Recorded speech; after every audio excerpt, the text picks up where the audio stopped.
So I was looking up your 247 profile. Actually, we'll start even before that. So coming out of high school, did you have any FBS offers or FCS? Like, what led you to go the JUCO route? Actually, coming out of high school, I had 0 FBS and FCS offers. I only had 1 Division II scholarship to St. Anselm and New Hampshire. Those were my only scholarship offers. Oh, wow. So you ended up going to Hartnell, right? Yeah, I went to Hartnell College in Salinas, California. So how was that going there for a year? I met some of my closest friends, that went to that school, and that was my best. I feel as though that set me on the path to where I really am now, to stay down and, with perseverance and all of that. But even coming out of high school, I learned a lot about, persevering and staying and continue to be, the best I could possibly be. So after your first year there, did you plan on staying there a second year, or after your first year, I know like a couple teams came calling. So what led you to leave there after the first year? That's the thing. I always have my full intentions on, because I was a full qualifier. I always had my full intentions on, just being there a semester, getting the Division I scholarship. That was always my goal, and I even expressed that to the coaches. Like, yeah, I'm only trying to be here a semester, and do what I got to do to get to the next level. And they knew that. So, and I did that. I was, fortunate enough to do that, and that's what I did. That's awesome. And so was it Buffalo and Kansas? Were those the 2 schools that offered you out of there? Yeah, Buffalo, Kansas, and then also Southeastern Louisiana was my third offer. But I had a lot of schools. Yep. I had a lot of schools.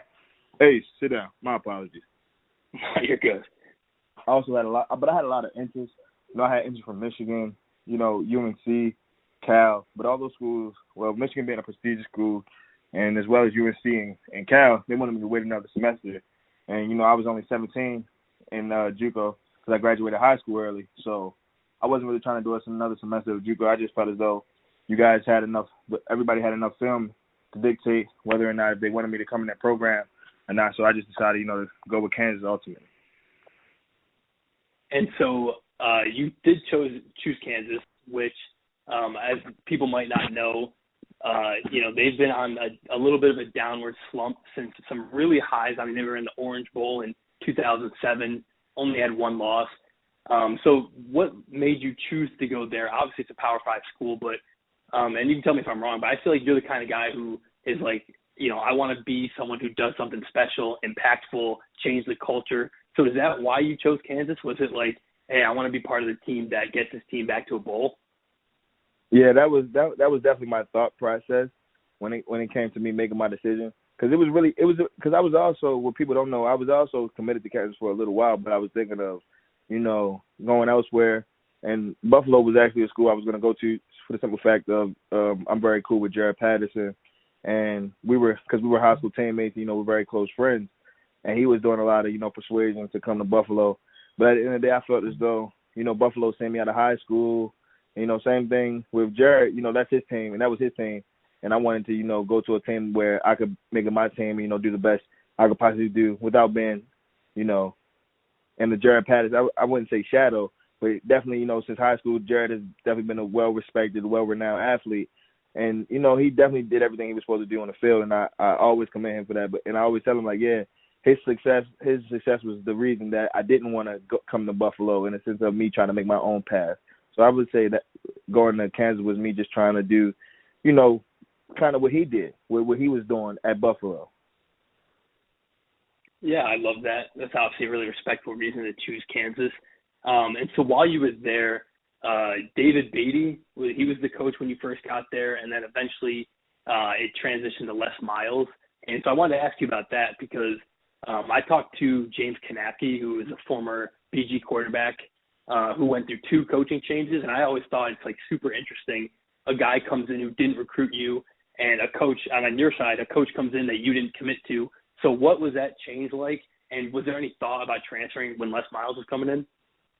No, I didn't. I honestly was, just like everybody else, I was on the team very optimistic. You have this former, BCS national championship coach, who has had the likes of, a Tyrann Mathieu, Leonard Fournette, Odell and Jarvis Landry. So I was one of those players who like, wow, just to be able to have him on our team, on our staff to coach us, that's a blessing in disguise right there in his own. So I definitely didn't have no thoughts of transferring, going through the whole transferring process as far as like coaches coming in. It was a lot of players who had that thought, but me, I was one of the players who like, I'm gonna stick it out and see if Les is really, as real as they say he is. So then, in 2020, what ultimately led to your decision to want to leave Kansas? I just felt as though for me personally, mentally, emotionally, and even though on the football field, I just felt as though that was the best thing for me, just because I think having the opportunity to really showcase all my talent was a big thing for me, and I wasn't able to do that at Kansas. I just felt as though they were really honing on my ability to, be in the box and make certain tackles at the line of scrimmage and be, a forceful player there. I just didn't feel as though my maximum potential would have been showcased at Kansas. That was the only thing. Yeah, I mean, that totally makes sense. And then the one thing I was trying to figure out, and I guess you can tell me, is what led you to BG, but then also was there a prior connection there? Because I know a lot of guys, when they hit the portal, they were either already recruited by that school or maybe they had a former coordinator take a job somewhere else. So was there a connection there, and what ultimately led you to go and pick in BG? Ultimately, what led me to come to BG was Coach Lefty and Coach Lewis's transparency. Those guys, they were completely honest with me from day one, and I just felt as though the connection there to where I could trust my life as far as me wanting to get to the next level at BG. Coach Lefty, he was everywhere. He's been in Michigan, he's been at VTech, he's been at Boston College, and so is Coach Lewis has been everywhere and been in a multitude of places. So just that connection that I built with them, personally, because I felt as though they got to know me as a person more than a player before ever even offered me a scholarship. So I think that's what really led me to, ultimately coming to BG, because I just felt that connection. I was more of a player to them. Wasn't just another guy like for a scholarship to them, for them to bring on the team to try to help them better, but them to bring me on the team so they can help me get to the next level, as well as me help this team get a championship and help them to achieve their goals as well. So can you also tell me, was there a concern, like, okay, I'm hitting the portal, I'm putting my scholarship on the line, like I might not even get another offer? Like, were you super confident, like, yeah, somebody's going to want me? And then how long was it after you entered the portal before teams started coming for you? Personally, when I hit the portal, I personally believe, like, yeah, somebody's going to want me just because of the tape that I had and I put out there. I didn't know what level, as somebody who's very highly of himself, of course you always want to have the big, the Ohio States and the Alabamas and the Clemsons come calling you.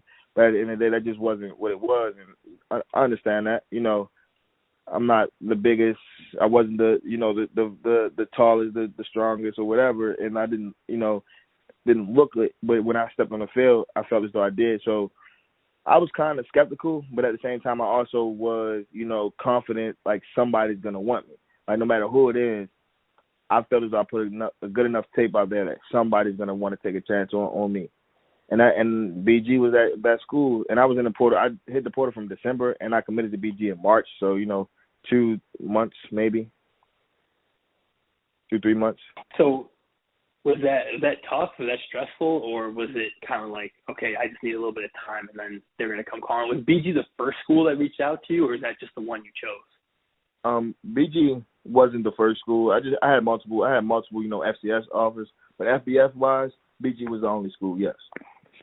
And stressful, yeah, I can say the least, because you do get hit up by multiple coaches when you're in the portal, but those who want you will offer you. So, like I said, I wasn't a person who had the recruiting process out of high school, so it was kind of a new thing to me, just seeing how, coaches carried you and, just different type of atmospheres and different type of vibes from different coaches. That was the biggest thing for me when it came to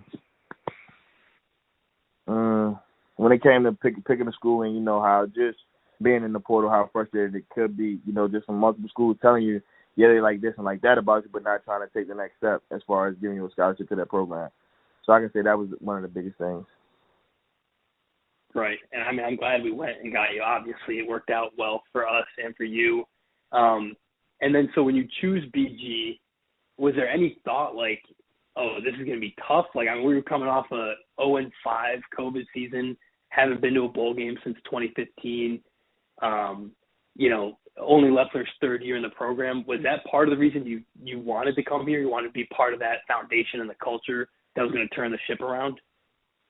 Definitely. I definitely felt as though, Coach Leffler, like I said, just from talking to Coach Leffler, I felt as though it was a lot. It was a lot that he had, he had said that just made me think I feel as though we could definitely make something happen here. And I just personally believe that Coach Leffler just set up everything how he wanted it to be set up.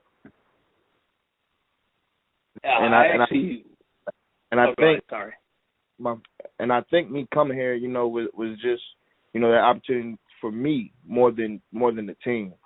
I don't want to say I came to the team and turned the team up and changed the trajectory or whatever, but I personally feel as though the energy that I brought to the team helped and kind of became infectious. And, all the other players who had that, they seen that, hey, you don't always have to be status quo. You can turn up and you can be this type of person. You can really be who you are to get to the next level. And and they understand that coaches accept us for that, and I feel as though they started trying to go harder and harder, and I just think everything panned out how it was supposed to. I'm glad you mentioned that because I was going to bring that up. In the spring, I was watching some interviews and reading some stuff, and Coach Leffler was calling you out by name as being someone that all the young guys, of which BG has more than, this year was the third youngest. Last year was the youngest in the country. And so he specifically called you out as a guy that everyone can look to and be like, that's how someone plays football. That's how someone conducts business. So did you expect to take on that leadership role, or did you just kind of naturally, after X amount of time on campus or in the facilities, you just noticed guys kind of starting to look at you and put you in that leadership position? Personally, I just think it kind of happened. I just really think it just kind of happened in the sense of infectious. It just became infectious. Everybody on the team understood what my goal was, and we all had the same goal and was on the same wave that made everybody, just become come around me and want to be around me and understand. And I was just, communicating and, like I said, becoming infectious to where everybody on the team became on the same page. And to me, still, I don't see myself as that leader guy. That's just me trying to be modest and be humble. Because I think we have a bunch of other players on the team like Carl Brooks. We have Darren Anders. We have, Jordan Anderson, guys who have been on this team and been a staple of the team for a very long time.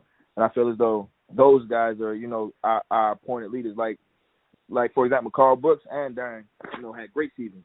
Those are my two guys. I feel as though they did what they had to do, and they set themselves up to be in position. And those were two guys on the team where I decided I wanted to get connected with and wanted to continue, to be around and surround myself around them because they want to be the best. Yeah, they certainly did have great seasons. And obviously, there are plenty of leaders on our team, but I just think it speaks volume about your character that you can come as a transfer and just so quickly get put into that foundation and into that circle of leaders. And so they kind of going more into the season. Obviously, you got hurt. And so can you tell me about that injury? Because I noticed for a few games you were playing with a cast on your hand, and then you got to a point where you couldn't play. So can you tell us exactly what that injury was and kind of what led the decision to, okay, I can't keep playing with a cast on? Oh, no, that's the misconception. The day I got hurt was a different injury from the cast. So I got my cast off the same day I got hurt. So I messed up my foot. Some people don't know. I mean, I just had surgery on my foot. I really don't want to go too in depth in detail with the exact injury. But at the end of the day, I just had surgery. And actually I went to the doctor's appointment yesterday. I've been able to walk for the past 2 days. So I'm just everything getting back healed. It was a foot injury, to say the least. Yeah, I actually had no idea. So I guess we could back it up a little farther. what was the decision like to play with a cast on your hand? You were like, I'm good, throw me in, coach, or was there anyone on the staff that was like, concerned about putting you out there with that, or was you good to go? I'm 100%. Like, it's not going to affect me right now. I mean, after I broke my hand, the decision to not play was never crossed my mind. I was like, I don't care how I have to play. If you got to club it, if you have to, ace bandage, wrap it, however you got to do to make sure that I could play, these games. I wasn't allowed to stop me. So, and it was never a concern with the coaches because they understood like type of player I am. If I can't go, then I won't go. So if I can, they know I wouldn't get out there if I'm not able to. So for the coaches, I don't think it was a concern on whether or not I could do it or not. It was just okay. Will he be ready to? That was all. Right, and I respect the hell out of that toughness. And then obviously you were a part of probably the biggest win in the last 6 years at Bowling Green, the Minnesota game. So can you kind of walk me, like, what was pre-game? Was there like a feeling that it was just something different? Because obviously, Lester said it was a great week of practice. Was that vibe there all week, getting ready for the game, that this was something that could happen? Definitely. I definitely think that everybody on the team had that vibe to where, we can definitely do something. And we had a chip on our shoulder. They had us minus 38 points. Everybody was like BG, and then mind you, we just was 0-2. We lost to South Alabama, and then we lost to Tennessee. So ain't nobody expect nothing of us but us. So I think we just had that mentality, like we have to come out here and show everybody like what we're made of. Yeah, to me, I took it on the chin personally because Coach Lefty was always telling us, "Hey, we're young, this, that, and the third. We're young. But at the end of the day, even though we're young, we still have to stand up and let people know age doesn't matter. So that was the thing that I kept trying to preach to the team. Like, yeah, we're young, but, we have to step up and show people just because we're young don't mean we can't do it. So I think it was definitely an energy surrounding the team saying, that, yeah, we're going to beat Minnesota. It was no doubt in my mind that, yeah, we could have beat Minnesota. Yeah, that actually was the biggest upset all year in college football. So obviously a great honor to you guys and the coaching staff. Awesome job there. And then in that game, obviously the defense had an unbelievable game, holding them to only 10 points. The quarterback only completed 5 passes. Oh. So can you kind of tell me a little bit about, like, what was the vibe? Like, was there ever a point where, you guys felt like they could maybe break away, or is it just, we have them right now in a chokehold and we're just not letting up? Defensive wise, I firmly believe that we had a thought process of we're not letting up no matter who comes on the field. They're gonna have to show us because that, like I said, that entire game before, we was hearing a lot about, Christian Altman-Bell and, Tanner Morgan and how they have these type players on their team to go to the NFL. So to us, I felt as though we took that personally because we have NFL caliber guys. We could do this, we could do that, we could do the same. They lace their shoes the same way we lace our shoes. What makes them better than us and why are they so, highly talented than us? So personally, I felt as though we always had that chip on our shoulder, like, why not us? Why not BG? And I think that's what propelled us. Yeah, I love that. I mean, defensive wise, I was talking to I would tell Carl the whole entire week. Yeah, they got this tackle first round. You do what you got to do against him. Who's to say you're not first round? And that was just my thing, like trying to let them know. And for me personally, like I said, I had it in my mind that I was going to line up against Christian Altman-Bell game. But unfortunately for him, but fortunately for us, he got hurt and wasn't able to play for the whole season. But like I said, I feel as though as a defense, we took on that challenge to show them we are one of the best defenses in the nation, not just here for no reason. Yeah, the defensive line really was winning the battle up front, and then obviously the secondary, like I said, only letting up 5 passes completed. Amazing day back there too. And then so you had that huge sack, literally looked like you hit sticked him in Madden on Tanner Morgan, and then they throw the flag for targeting. They review it. Ultimately, it wasn't targeting, which was clear. But was there a moment there where you were like, I don't know if this is going to get overturned, like they might just stick with what they called? So, like, what was the thought process there when you're watching them review and literally it's whether or not you get tossed out of the game? So, to be completely honest, I knew I knew that it wasn't. I knew that it wasn't a targeting because I made it my goal to make sure that I didn't target. That's why I went I tried to go so low, so I knew it wasn't gonna be no targeting. And then, but when it happened, I looked at my dad because my dad was in the stands, and I looked at him, and we locked eyes. However far we are, we locked eyes, and we just both started shaking our head at the same time. And I thought I was gonna be out. I thought I was going to be out because they were just going to call it that way, like, oh, wow, no way BG is about to get the upper hand. So I thought they were going to call me out, but, fortunately they didn't, and I continued, had the opportunity to finish the game. Yeah, I mean, obviously that felt like a really pivotal moment because, they were going to get an automatic first down. One of our best defensive players is going to get out of the game, luckily, and it was obviously not targeting. And so then the game obviously rolls on. Offense is able to put up 14 points, just enough to get it done.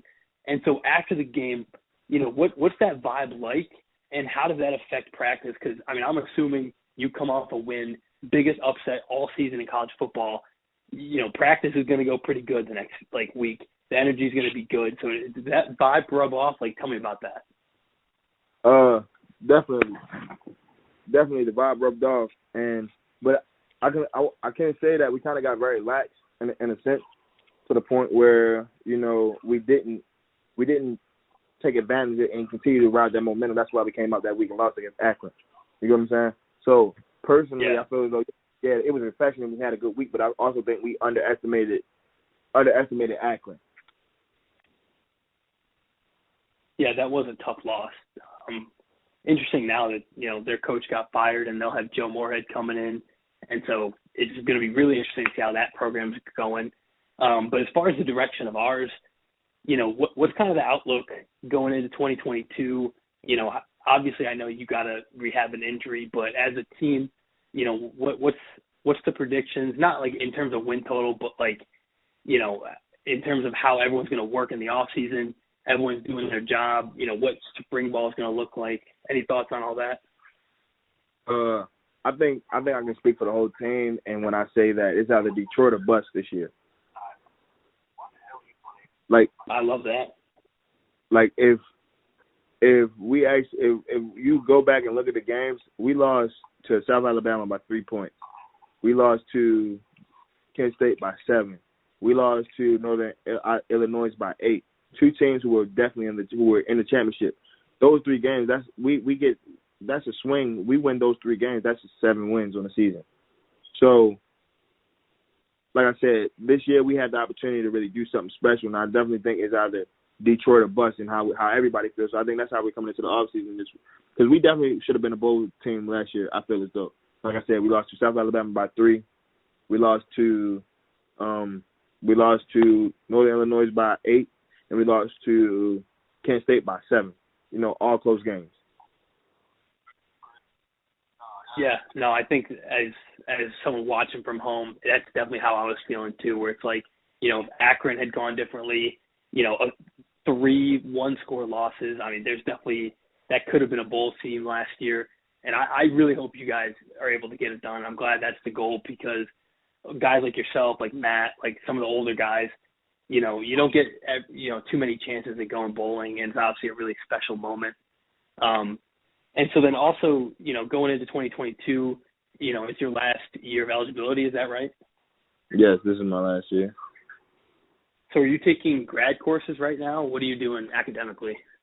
I decided I wanted to get a second bachelor's degree instead of starting a master's program. That was my goal. I just wanted to try a new field. That was it. And so you were a communications major at Kansas. So what are you getting your second bachelor in? Psychology with a minor in sociology. Oh, nice. That's awesome. So that's all the questions I had. Was there anything else you wanted to say? Any final remarks? Just to watch out for BG this year. That's really all I can say. For all our fans, I want y'all to continue to stay down and be there for us. We appreciate you guys. Hopefully we can win some games so y'all can pack out the stadium and pack out that door, and we can bring back a championship. Because I think Coach Lefty's hard work, it hasn't been for nothing. And I feel as though he's done everything to make this program withstand not just his time here, but the time for after him. I think that'd be a lot of people's issues, just coaches in a sense of that, don't get me wrong, it's a business. This football is a business. Coaches come and go. But also, how do you leave an everlasting impact on players' lives? And I think that's one of the biggest thing about Coach Leather. He tried to make an impact on players' lives, not just their, not just temporarily for, monetary gain. He genuinely tries to be the best he can be so he can get the best out of other players. And so after football, he really preaches life after football, because football doesn't last very long. It doesn't last long for everybody. A lot of players, this could be their last year. This could be their last year playing football, so you never know. So he tried to set us up for life after football, and that's why I appreciate Coach Lefty, and that's why I think we all try so hard and go so hard day in and day out to make sure he's successful and we're successful, because he wants to make sure that we are set up for life after football. I love that. Love that that's the culture. I love that, this is the direction that BG's going in. I really appreciate you taking the time with me. I live pretty close to LA, so I'll see you week 1 at UCLA. That's the bet. Can't wait. Hopefully, we get to meet up after the game. We can see you in a Rose Bowl, and we leave with a win. Hell yeah, it sounds good, man. Thank you so much.